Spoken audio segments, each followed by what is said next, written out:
meus amigos.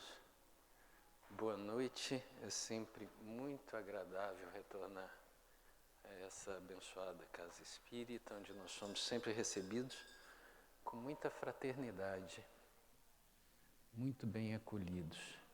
Rogamos a Jesus, então, sua proteção, o seu amparo para os trabalhos da noite e vamos logo ao tema, porque a fé é um tema bastante vasto e até um pouco complexo, muito embora o vocábulo, pequenininho, monossilábico, um substantivo curto, mas ele tem diversas acepções, diversas significações. Eu queria conversar com vocês em torno dessas diferentes significações de fé.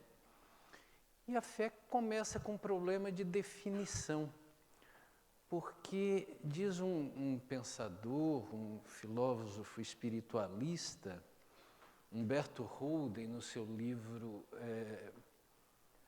As Palavras do Mestre, que a fé tem uma dupla derivação do latim. O vocábulo veio do grego pistis e foi transladado para o latim como fides, e fides é um substantivo, que foi traduzido no português como fidelidade. Como o substantivo fidelidade não tinha um verbo que se associasse facilmente a ele, o vocábulo se associou a um outro verbo latino, credere. Daí que a fé é definida pelos nossos dicionários como acreditar em algo, em alguma coisa, ou em uma certa proposição, um conjunto de afirmativas e de assertivas. E aí nós temos uma sutileza, porque não é a mesma coisa. Acreditar em algo, em alguma coisa, se prende ao verbo credere. Acreditar em uma assertiva, em uma afirmativa, em uma proposição, se prende ao radical fides. E nós queremos detalhar com vocês pelo menos essas duas acepções na noite de hoje. Começando com a fé no sentido de credere, que é o significado teológico mais conhecido do vocábulo fé. E quem nos traz a melhor definição de fé no sentido de credere é o apóstolo Paulo, na sua epístola aos Hebreus. Capítulo 11, verso 1, Paulo faz a sua definição de fé, dizendo que a fé é a certeza daquilo que esperamos e a prova daquilo que não vemos. Então, para Paulo, a fé não é opinião, não é dúvida, a fé...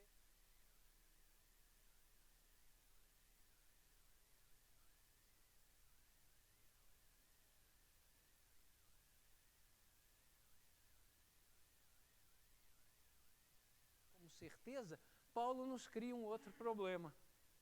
Porque, afinal de contas, o que é a certeza senão a qualidade daquilo que é certo? E o que é certo, absolutamente certo nessa vida? Do que nós temos certeza daquelas ditas absolutas? Em que nós temos plena convicção, certeza firme nessa vida? Um pensador do iluminismo do século XVIII, Benjamin Franklin, que dizia que nessa vida nada é certo, exceto duas coisas, dizia ele, os impostos e a morte. Só se for lá nos Estados Unidos, dissemos nós, porque aqui no Brasil, nenhuma das duas coisas são absolutamente certas. Eu posso falar isso na qualidade de espírita e de um cobrador de impostos, de tributos federais, um publicano dos tempos modernos. Porque se você pensar no imposto, você logo vai pensar nas normas elisivas, nas normas de não incidência, nas isenções, nas imunidades tributárias e alguma coisa especificamente que não é muito comum, que é muito comum no Brasil, mas não em Rio Preto, que são as sonegações. E se você pensar na morte como certeza, qualquer espírita que pegou na mão um livro de Chico Xavier, daquele que tem como autores espirituais espíritos diversos, vai ver mensagens daqueles que pretensamente morreram. Na verdade, perde-se o corpo, mas a morte como o fim da vida é uma falácia, é uma mentira. A consciência permanece, a individualidade permanece, os seus afetos permanecem. Então nós não temos certeza nem dos impostos nem da morte no Brasil. O que nos causa um outro problema, porque ter ou não ter certeza, ter ou não ter fé, ter ou não ter firmeza de convicção, seja lá sobre o que quer que seja, acopla-se a essa certeza ou a essa indefinição estados emocionais que lhes são conectos. Na certeza, a inteligência repousa no objeto que ela conhece. E isso vai produzir uma sensação de calma, de tranquilidade, quando você tem certeza acerca de alguma coisa. Quando essa coisa é incerta, ao contrário, quando você não consegue defini-la, vai lhe trazer uma sensação de inquietude, de insegurança e, no extremo, até de medo. Então, nós precisamos definir bem e entender que entre a certeza absoluta que nos propõe Paulo na Epístola aos Hebreus e a negativa total daquele mesmo objeto, existe uma infinidade de gradações na qual a nossa inteligência oscila e balança. Diz Joana de Ângeles, no livro Jesus e o Evangelho à Luz da Psicologia Profunda, que a nossa certeza, a nossa convicção, a nossa fé pode surgir de duas formas distintas no indivíduo. Ela pode brotar natural e espontânea, prescindindo de qualquer raciocínio, de qualquer formulação, e ela pode ser objeto de uma formulação mental, de um raciocínio, de elaboração. Então, nós temos a fé natural e espontânea e a fé adquirida. Vamos exemplificar para facilitar o nosso entendimento e para tornar menos árduo esse debate filosófico acerca da fé. Eu vou lhes fazer algumas proposições, algumas afirmativas, e vocês vão me dizer, ou se dizer intimamente, qual o grau de adesão que a sua inteligência, que o seu intelecto, que a sua consciência vai emprestar a essa assertiva, a essa afirmativa que eu vou lhes fazer. Por exemplo, afirmativa número 1, amanhã vai ser outro dia. Alguém duvida disso? Alguém duvida do amanhã? Nós temos uma fé absoluta no amanhã, né? Alguém pode pensar, mas eu amanhã posso morrer? Não é esse o caso. Você esteja participando desse amanhã como espírito encarnado ou como espírito destituído de um corpo, o que nós estamos discutindo aqui é que vai haver um amanhã. Nós temos uma certeza absoluta, uma fé absoluta no amanhã, pela simples razão de que há 4,8 bilhões de anos é assim. As noites se sucedem os dias e novos períodos de 24 horas são colocados à nossa disposição. O que nós vamos fazer desse amanhã já é outra história, né? Mas que existirá um amanhã não resta a menor dúvida, porque a ciência nos fala que o nosso universo surgiu aproximadamente há 15 bilhões de anos atrás. É tudo como se o que hoje existe e que nos é visível estivesse condensado como uma mola apertada, como uma mola encolhida por 15 bilhões de anos num único ponto. Alguém tivesse dado um nozinho, feito um lacinho e estivesse tudo ali. E há 15 bilhões de anos, diz a ciência, alguém rompeu esse lacinho, né? Alguém, alguma força, Deus, rompeu e o universo começou a se expandir. Essa mola que estava encolhida começou a se distender. Há 4,8 bilhões de anos atrás, um dos subprodutos dessa explosão, que um cientista inglês chamou de brincadeira, Big Bang, e que o nome pegou, há 4,8 bilhões de anos surgiu o nosso planetinho. E diz a ciência que esse movimento de distensão, fruto daquela explosão, ainda está em andamento, né? O nosso universo ainda está se expandindo e vai continuar se expandindo por cerca de 12 bilhões de anos ainda. E até lá eu espero estejamos todos aposentados. O que vai acontecer depois, nós não sabemos, a ciência ainda não chegou a uma definição. Muito provavelmente, tudo aquilo que se expande vai entrar em retração. E quando entrar em retração, nós não sabemos o que vai acontecer. Mas uma certeza absoluta nós temos, não vai ser amanhã. Então, nós temos plena convicção no amanhã. Esse é um exemplo de fé espontânea, porque ela prescinde de todo esse raciocínio que eu fiz. Eu dei toda uma lógica, uma base científica para lhes falar de que amanhã ainda estaremos, haverá um amanhã. Né? Mas nós não precisamos desse raciocínio. Né?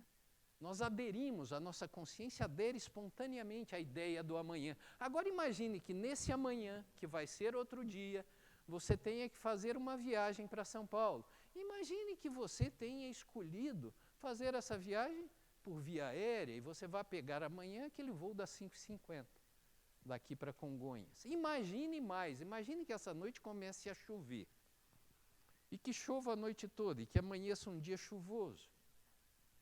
E que à medida em que eu vou te levando de carona para as proximidades do aeroporto, você vire para mim e pergunte, será, Paulo? Eu respondo, será o quê? E aí você diga, será que se Deus não quisesse que o homem voasse, não teria nos dotado de asas? Aí eu percebo que a sua fé na aviação comercial brasileira está vacilando. Né? E eu venho em socorro a essa sua pouca fé. E lhe digo, segunda assertiva, relaxe, porque a aviação é o meio de transporte mais seguro que existe. Qual o grau de adesão que a sua inteligência, o seu intelecto, a sua consciência vai emprestar a essa minha fala? Outro dia eu estava fazendo esse estudo na nossa casa espírita, o Grupo Espírita Esperança e Caridade, estava na assistência.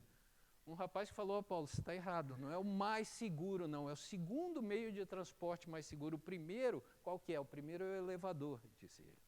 E ele era piloto de um desses voos dessa companhia das 5h50. Aí, não, tudo bem, a ideia é a mesma. Né? E é muito provável que essa minha afirmativa, a aviação é o instrumento de transporte mais seguro, não lhe seja o suficiente para que você se tranquilize. Então eu reforço os meus argumentos. Em razão da sua fé vacilante, eu lhe trago dados estatísticos, eu falo, fique tranquilo, morrem mais pessoas nas estradas brasileiras ao longo de um mês do que em todo o ano na aviação, em acidentes aéreos no Brasil. As companhias aéreas mais seguras do mundo fazem mais de 1 milhão de procedimentos de pouso e decolagem sem registrar um incidente qualquer. E aí, você embarcará tranquilo? Mas você embarcará. Por que você embarcará? Porque a razão nos diz que o procedimento é seguro. Muito possivelmente você embarcará, porque eu já vi gente desistir na porta do avião. Né? Lá em Viracopos, quando foi apresentado esses modernos turbohélices, né? que a pessoa olhou para ele, uma senhora falou, mas é nesse que nós vamos? É nesse, senhora. Ela falou, mas é tão pequeno. Eu falei, relaxe, cai igual os grandes. A razão nos diz que o procedimento é seguro e por isso as pessoas, pela fé que as pessoas têm na aviação comercial, continuam embarcando nesses tubinhos metálicos mais pesados do que o ar, mesmo depois que ocorre um acidente que nos constrange, que nos entristece. Né? Mas nós continuamos embarcando porque o procedimento é seguro.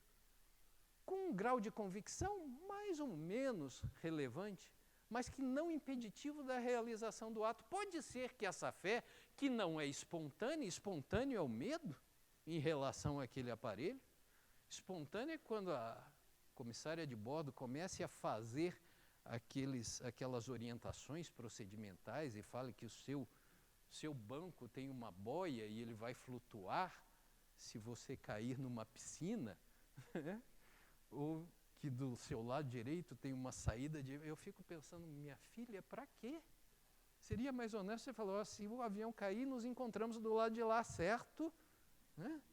E aí ela fala, vamos baixar a luz para o procedimento de decolagem. Eu imagino, é para todo mundo entrar em prece, não é isso? Mas pode ser que com a frequência de vezes que você repita esse procedimento, ele se torne uma fé espontânea e natural, tal qual a nossa crença no amanhã. Mas esse é um exemplo de fé adquirida, de fé raciocinada, de fé que é trabalhada. E a dúvida? Agora imagine que eu lhe faça uma terceira afirmação, que eu lhe diga assim, mais ou menos assim, você pode modificar a sua vida e a dos seus familiares, resolver os seus problemas e a dos seus familiares, curar-se e curar os seus familiares, bastando que para isso você acredite. Qual o grau de adesão que você daria a essas minhas palavras? Qual o grau de convicção que você forneceria, emprestaria a essa minha afirmativa? E é bom a gente definir muito bem isso, porque essas palavras não são minhas. Essa afirmativa não é minha. Essa afirmativa está no Evangelho de Mateus, capítulo 17, verso 20, é atribuída a Jesus. É claro que ele não falou assim. Lá ele fala assim, em verdade vos digo, se tiverdes fé como do tamanho de um grão de mostarda, diriz a esse monte, aponta para o Tabor, passa-te daqui para colar, e ele passaria, e nada vos seria impossível, diz Jesus em Mateus 17, 20. Mas, espera aí, Paulo, isso não é bem assim, não? Não é bem assim? Não, há um componente simbólico aí. E que coisa engraçada, aí nós começamos a diminuir a credibilidade daquilo que Jesus falava.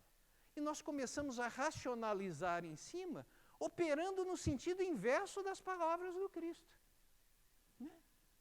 E é uma coisa interessante, porque Jesus faz a fé, põe a fé no centro das realizações humanas.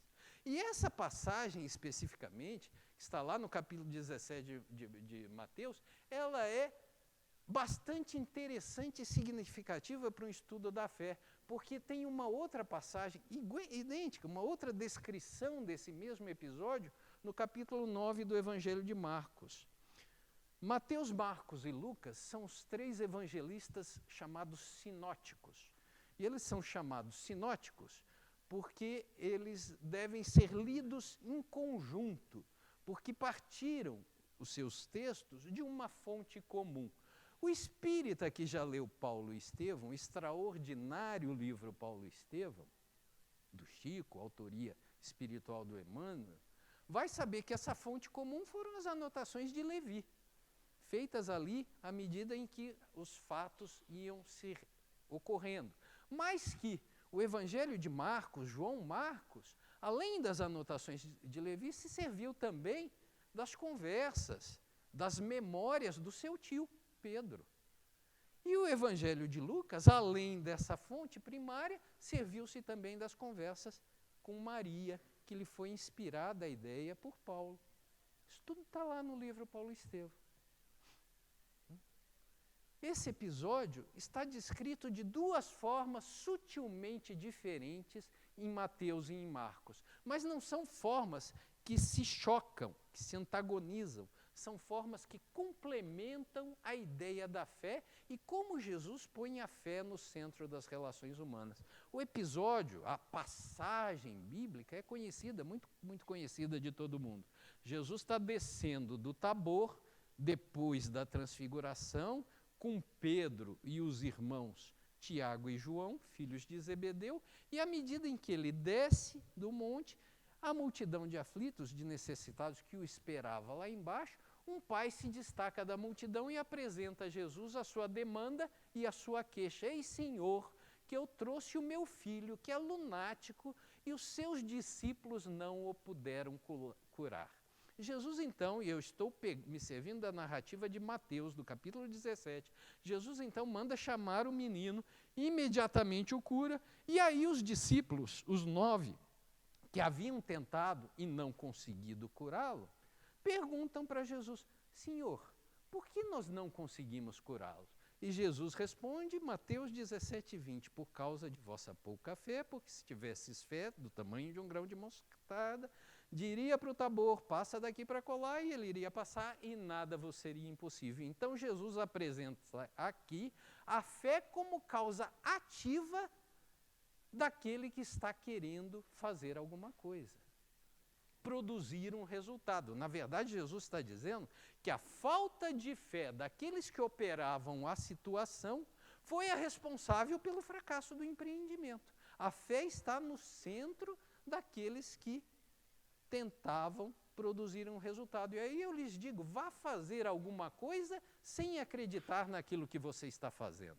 Sem acreditar que é possível, sem acreditar no processo, sem acreditar no resultado. Por exemplo, vá prestar um concurso público.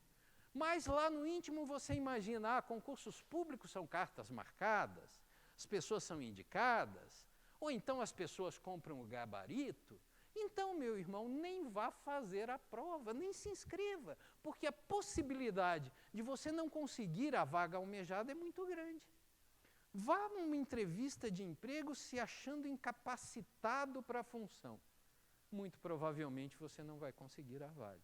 O que Jesus está dizendo aqui é que é preciso um ingrediente da fé para que as coisas funcionem. E aí dirá você, meu amigo e minha amiga, precipitadamente pensador a respeito da fé. Paulo, então é assim? Amanhã tem uma prova de física, não, de química. E eu ia passar a noite inteira estudando. Então não vou mais. Eu acredito que eu vou tirar uma boa nota. Eu tenho fé que eu vou tirar uma boa nota. Certo? É assim? Não, é errado. Não é assim. Não foi isso que Jesus falou, muito menos é isso que eu estou falando. Isso é um sofisma, né? Você parte de uma premissa verdadeira, constrói um raciocínio que tem até um componente lógico, mas você chega numa conclusão falsa. Onde é que está o erro aqui? O erro aqui está no fato de que Jesus não disse que não era para fazer a coisa certa. Jesus está dizendo que, ao fazer a coisa certa, ao se preparar, muito possivelmente os discípulos falaram para ele, Senhor, nós fizemos igualzinho o Senhor falou, igualzinho o Senhor faz. Mandamos trazer o menino, impusemos as mãos sobre ele, invocamos o nome de nosso Pai que está nos céus, mandamos que o Espírito abandonasse aquele corpo e não funcionou. Mas vocês acreditavam naquilo que estava fazendo? Então Jesus fala, não está dizendo aqui que não é para você ter o preparo, não é para você não ter a qualificação. Mas ao ter o preparo, você precisa, ao fazer a coisa certa, você precisa de mais um ingrediente, a fé. Acreditar naquilo que você está fazendo. Tem um episódio curioso, ilustrativo e até cômico, engraçado, no livro de Atos, capítulo 19, Atos dos Apóstolos, livro de Lucas, em que, no capítulo 19, Paulo vai estar, se não me engano, em Éfeso. E vai estar fazendo grandes feitos, grandes milagres, como diz o texto bíblico, né? Produzindo grandes milagres, impondo a mão sobre os doentes e as pessoas sarando, curando-se. Né? Até que os filhos do sacerdote da sinagoga de Éfeso veem o que Paulo está fazendo e resolvem imitá-lo. Esse episódio também está no livro Paulo e Estevão, que é uma leitura do livro de Atos sob o ponto de vista da espiritualidade, com alguns detalhes, uma riqueza de detalhes que a gente não encontra no texto bíblico. Nesse livro tem esse episódio também.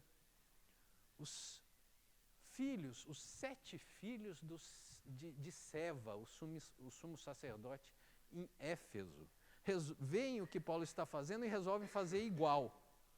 E aí começam, por interesses financeiros, vai revelar Emmanuel. Eles queriam depois cobrar por aquilo que eles estavam fazendo. E aí eles mandam chamar os doentes e começam a impor as mãos e falar a fórmula mágica.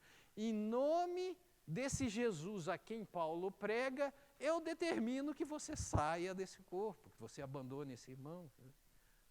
Sem conseguir o resultado desejado, porque o resultado não vem por uma fórmula. Até que o espírito, ou o representante do maligno, como diz o texto bíblico, o espírito que ali estava presente, que obsidiava um dos enfermos, retruca para eles, escuta, Jesus eu conheço, Paulo eu sei quem é, mas e vocês quem são? E diz que parte para cima deles e lhes dá uma verdadeira surra, a ponto deles irem embora para casa machucados e nus. Quer dizer, foi uma surra considerável. E é essa mesma surra que você vai levar se passar a noite sem estudar na nota da prova.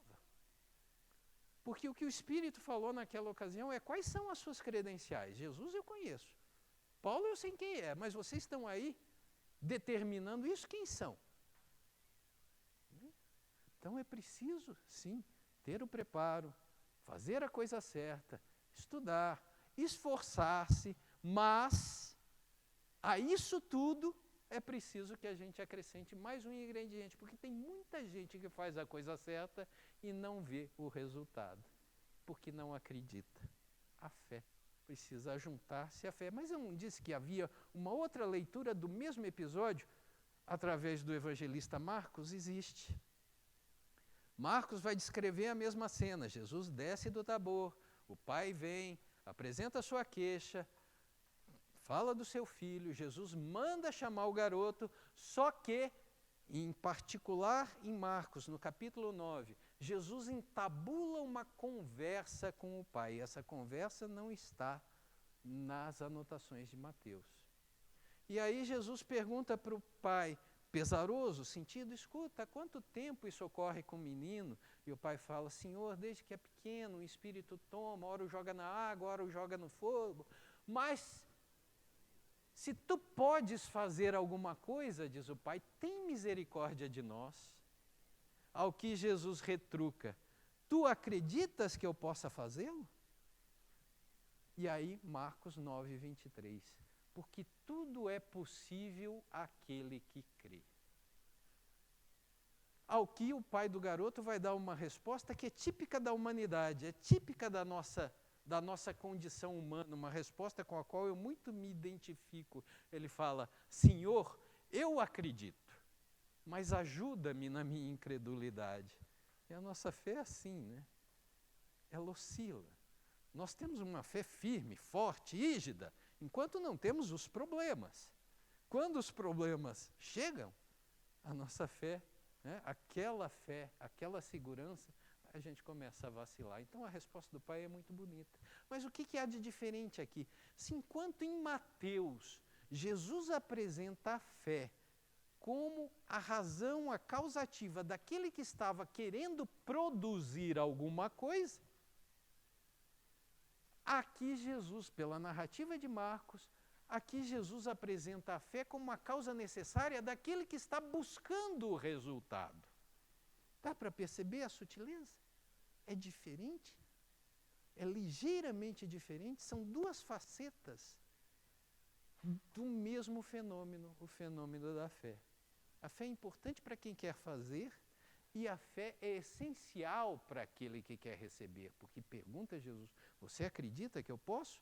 Porque se você acreditar, tudo é possível para aquele que crê. E se a gente voltar 3 capítulos em Marcos, nós vamos achar lá em Marcos 6, que quando Jesus se declara o Messias, o Cristo, o Filho de Deus, ele pega os seus discípulos e volta para casa, ele vai para Nazaré.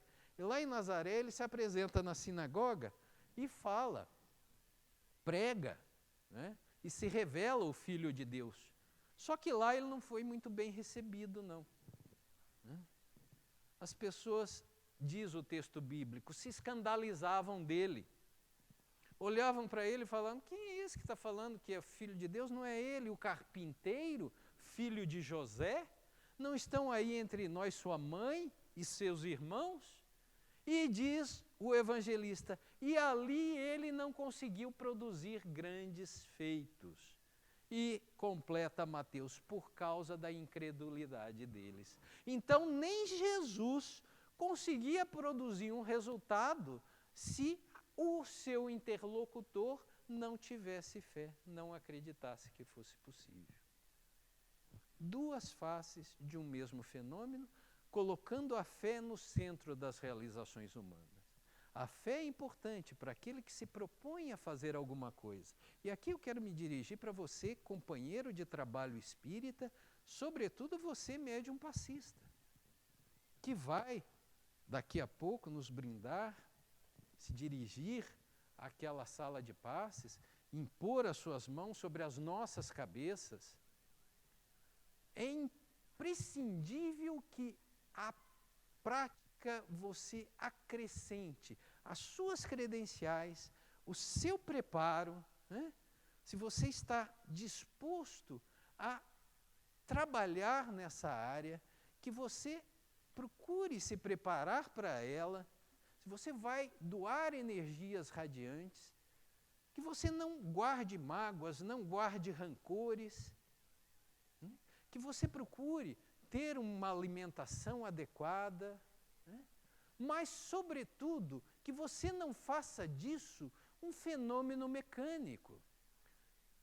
Porque se você não acreditar que aquela sala foi adredemente preparada pela espiritualidade, que lá estão entidades, como André Luiz nos conta no livro Missionários da Luz, no capítulo específico sobre o passe, que há um grupo de entidades espirituais altamente gabaritadas que estão ali preparando-se para nos auxiliar, e você vai ser um intermediário disso. Se você não acreditar nisso, o seu resultado, o seu trabalho poderia render mais. Por outro lado, você, meu amigo frequentador da casa, que vem em busca do auxílio da espiritualidade superior, você acredita mesmo nisso? Você acredita que os mortos possam nos ajudar, ou você nem sabe se existe vida após a morte? Eu me lembrei agora de uma pergunta. Você trouxe seu guarda-chuva? Vocês conhecem a história? Diz que um padre reunia a sua paróquia lá no árido sertão nordestino, todo final de tarde, para rezar, pedindo a Deus que mandasse chuva. E ele fazia isso dia após dia, semana após semana, sem resultados. Até que ele faz essa pergunta: escuta, vocês trouxeram o guarda-chuva? Vocês estão vindo aqui rezar para que Deus mande chuva, mas não estão trazendo o guarda-chuva? Então, o guarda-chuva da fé. Vocês que vieram aurir as energias da espiritualidade superior, para que ela reequilibre com as energias renovadoras, da saúde orgânica, do equilíbrio emocional, do equilíbrio espiritual, vocês acreditam nisso?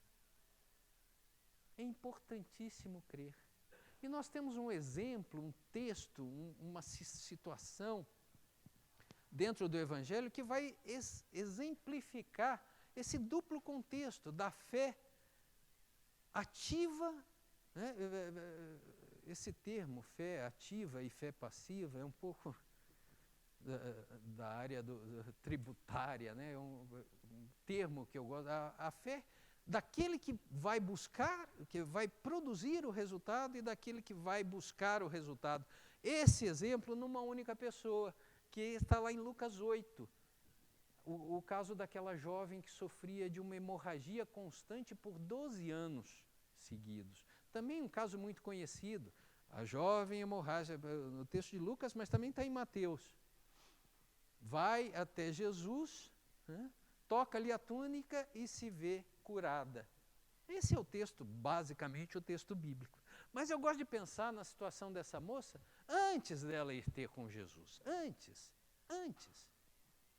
Eu gosto de imaginá-la, isso aqui é um exercício de raciocínio. Isso que eu vou falar não está nas Escrituras, né? É o Paulo pensando a respeito da situação.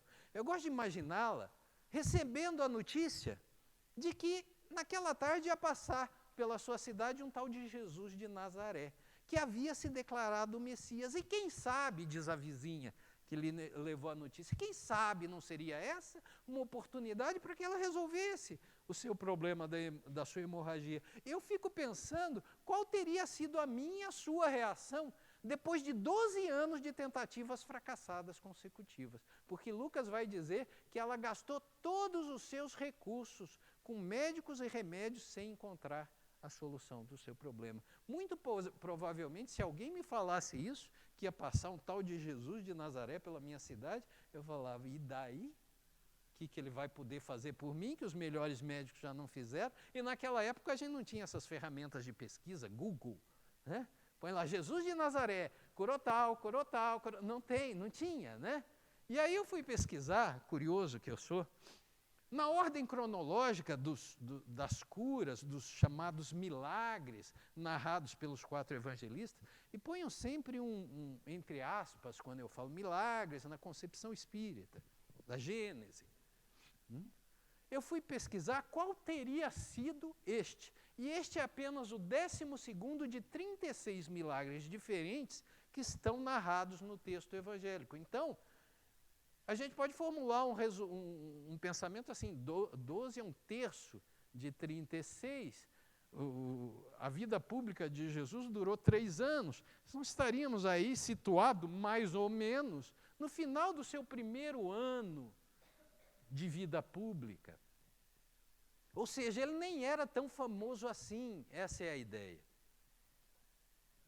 E se por essa razão, ou por qualquer outra que fosse, se ela estivesse anêmica, se ela estivesse desiludida com a vida, desiludida com a medicina, desiludida com os médicos, ou se ela quisesse simplesmente ficar em casa, não tivesse mais dinheiro, ou quisesse assistir o último capítulo da novela, sei lá, por qualquer boa ou má razão que fosse, que aquela moça não tivesse ido até Jesus naquele dia, ela não teria sido curada. Mas se ela era anêmica de corpo, e provavelmente era, ela não era anêmica de alma. E ela não se deixou quedar na inércia. Porque se ela fica paradinha, né, dizem que a de Einstein, nada acontece até que algo se mova. Né?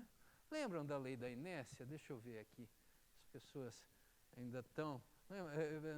No meu tempo era no científico, né? Lei da inércia, né? Colegial.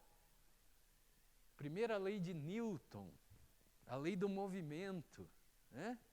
Assim, um corpo em repouso tende a continuar em repouso até que uma força atue sobre ele. Isso mesmo, lei da inércia. Né? Essa força pode ser exterior a ele, né? No caso da física, lembra o exemplo clássico do ônibus que se move, né? E a pessoa faz uma força contrária para trás, para continuar parada. Né? Pode ser uma força física. Mas em termos espirituais, o que é que nos tira da inércia? Se a força for exterior, nós vamos chamar de dor. Não é isso? O que nos faz vir ao centro? Muitas vezes é a dor, é o incômodo, é a prova, né? É a expiação. E se a força for interior, nós podemos chamar de fé, força de vontade. Né? E a vontade, diz Kardec, no capítulo 19 do Evangelho segundo o Espiritismo, a vontade é o veículo da fé. E a moça tinha fé. E ela foi, ela não ficou, ela foi. E ela foi, e se ela imaginou que ela ia ter um particular com Jesus, explicar para ele, ó Senhor, eu já fui em tal médico, já me diagnosticaram assim, já tomei tal remédio, já fiz tal tratamento, nada disso. Se ela imaginou que a conversa seria assim, quando ela chegou lá, ela teve mais um momento para voltar para casa. Porque Jesus estava cercado de pessoas, de doentes, de aflitos, estava correndo desesperado de volta, indo para a casa de Jairo, que havia lhe demandado que fosse até lá curar sua filha. Então Jesus estava caminhando rapidamente e ele estava cercado. E se ela resolve ir embora, ela não teria sido curada. Aí eu me sirvo da narrativa de Mateus, que vai falar assim, ela deliberou interiormente fé, que bastaria tocá-lo. E foi o que ela fez, frágil que estava, debilitada que estava, que fosse, se esforçou, possivelmente foi empurrada, arranhada, pisoteada, mas até que ela conseguiu tocar a túnica de Jesus. Né? E aí nós temos a fé na sua dupla face. Porque Jesus pergunta a Pedro quem foi, Pedro não sabia, né? Ela se apresenta e ele fala as belíssimas palavras, filha, tem bom ânimo, a tua fé te salvou, a tua fé te curou. E qual foi essa fé? Aquela que nós acabamos de falar. Não foi a fé daquele dia, foi a fé dos 12 anos, tentando, buscando, indo de novo atrás do resultado, fazendo, tentando mais uma vez, como cantava Raul Seixas. Né? Foi aquela força propulsora que a fez sair do lugar e ir tentar de novo, quem sabe sem a garantia do resultado. Mas não foi só essa fé que a movimentou, essa é aquela fé da primeira, aquele que impulsiona você em direção àquilo que você quer. Mas ela teve a outra, a fé que se colocou apta a receber. E quem vai nos dizer isso é Allan Kardec, no capítulo 15 do livro A Gênese, que tem como subtítulo Os Milagres e as Predições, de acordo com a doutrina espírita. E nesse capítulo 15, Allan Kardec vai estudar os milagres, e dentro dos milagres, o caso dessa moça, e ele vai chamar atenção para um fator interessantíssimo. Todo o movimento de cura, diz Kardec, partiu da vontade dela, porque Jesus não a conhecia. Tanto não a conhecia que pergunta para Pedro quem foi. Jesus não estava pensando nela, não a conhecia, não estava preocupado com ela, não impôs as mãos sobre ela, e aí vai concluir brilhantemente o codificador. Todo o movimento de cura partiu do desejo dela. Tudo estava ali posto, aquela tarde, como tudo está aqui posto. Esta noite, basta que a gente pegue. É como se Kardec dissesse isso, basta pegar. E ele vai ali descrever o processo, dizer que os fluidos são os elementos terapêuticos e que podem ser direcionados para a desordem orgânica pela fé do curador, daquele que está impondo as mãos, daquele que está tentando produzir a cura. Mas ele pode ser também atraído pelo desejo ardente, leia-se fé, daquele paciente que está buscando o resultado. E naquela tarde que Jesus estava ali, Jesus todo amor, todo bem, toda saúde, a providência divina encarnada, mas a providência divina continua atuando, em nosso benefício o tempo todo, está disponível para aqueles que tenham fé e consigam recebê-la. Meus queridos, eu teria mais algumas coisas para falar acerca de fé, mas não vou desrespeitar o que eu já desrespeitei por alguns minutos, o horário estabelecido.